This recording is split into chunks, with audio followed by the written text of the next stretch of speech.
In the heart of a dusty slum on the edge of a bustling city, lived a boy named Ibrahim.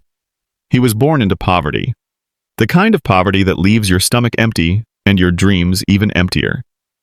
His father passed away when Ibrahim was just 10 years old, leaving behind only memories and a promise to take care of your mother. That promise haunted Ibrahim every night as he watched his mother struggle, cleaning other people's homes, doing laundry, and coming back late with blistered hands and tired eyes. They lived in a one-room house made of tin sheets, where rain leaked through the roof and mosquitoes buzzed like whispers of despair. Ibrahim had only 2 sets of clothes, both worn out. He attended the local government school, not because he believed education would change his life, but because it gave him a break from the hunger. After school, he worked at a nearby tea stall for 30 rupees a day, enough for a piece of bread and maybe some leftover lentils. But as fate would have it, it was at this very tea stall that his life began to change. Every afternoon, a man would come to that stall with a laptop bag, order a cup of tea, and work silently for hours. While most customers were forgotten the moment they left, this man fascinated Ibrahim. One day, out of curiosity and a bit of boldness, Ibrahim asked him, "Bhaiya, what do you do?" The man smiled. "I'm a freelance graphic designer. I work for people all over the world from right here." Ibrahim didn't fully understand the words. Freelance? Graphic designer?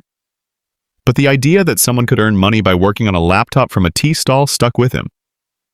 Before the man left, he said something that would change Ibrahim's life forever. The internet can teach you anything, if you really want to learn. That night, Ibrahim couldn't sleep. He kept thinking about that sentence. The internet? Can it really teach someone like me? Over the next few months, Ibrahim began saving every rupee he could, skipping meals, refusing candy, even working extra hours, just to buy a second-hand smartphone. 2 years later, at age 15, he finally had it, a scratched-up Android phone with a cracked screen, barely able to hold charge. But to Ibrahim, it was a golden key. Using free Wi-Fi from a nearby cafe, Ibrahim began watching YouTube tutorials on graphic design. He didn't know English, so he relied on subtitles and visual learning. He spent hours each night watching videos about Photoshop, Canva, typography, logos, and colors, his eyes glued to the tiny screen as the rest of the slum slept. It wasn't easy. Sometimes the power would go out, or the Wi-Fi signal would drop. He'd sit under a streetlight, trying to sketch designs in an old notebook he had rescued from a trash pile. But every obstacle only made him more determined. After nearly a year of self-learning, Ibrahim downloaded a free design app on his phone and began experimenting. He created fake logo samples and posted them on Instagram under the handle @IbrahimCreatives. He had no audience, no likes, no followers, but he kept posting. Then came his first big moment. A friend of the chai stall owner needed a logo for his online store. Ibrahim offered to do it for just 400 rupees. He spent an entire weekend perfecting it, trying, failing, tweaking, and finally sending the final version. The client loved it. That moment lit something inside him. It wasn't just about money anymore. It was about proving he could create something of value. From there, Ibrahim created profiles on Fiverr and Upwork, the freelancing platforms he had read about.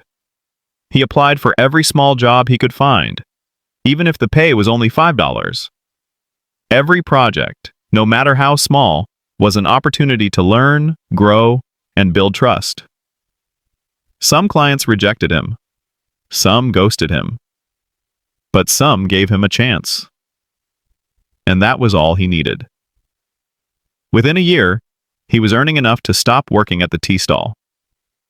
He bought a second-hand laptop from his earnings and turned one corner of his one-room house into a tiny studio. He painted the wall behind his workspace white and pasted quotes like, "Never give up," and "Learn, work, repeat" around his table. By the age of 19, Ibrahim's monthly income had crossed 100,000 rupees. More than his mother could have ever dreamed of. He renovated their home, fixing the roof adding a fan, and finally buying his mother a refrigerator, her lifelong wish. But Ibrahim didn't stop there.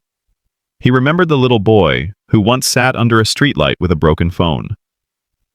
So he launched a small initiative, free weekend workshops for poor children who wanted to learn design, just like he had. He named it Rise with Design. Today, Ibrahim is 22. His brand, Ibrahim Creatives, serves clients from more than 12 countries. He's been invited to speak at universities, share his story on podcasts, and even received a local entrepreneurship award. But if you ask him what his proudest moment was, it wasn't the income or the fame. It was the day his mother, dressed in a new sari, stood in the front row as he gave his first design lecture to 50 students. She had tears in her eyes. He had kept his promise. Moral of the story: success doesn't always need money, connections, or luck. Sometimes all it takes is a spark, a moment of belief, and the will to never stop learning.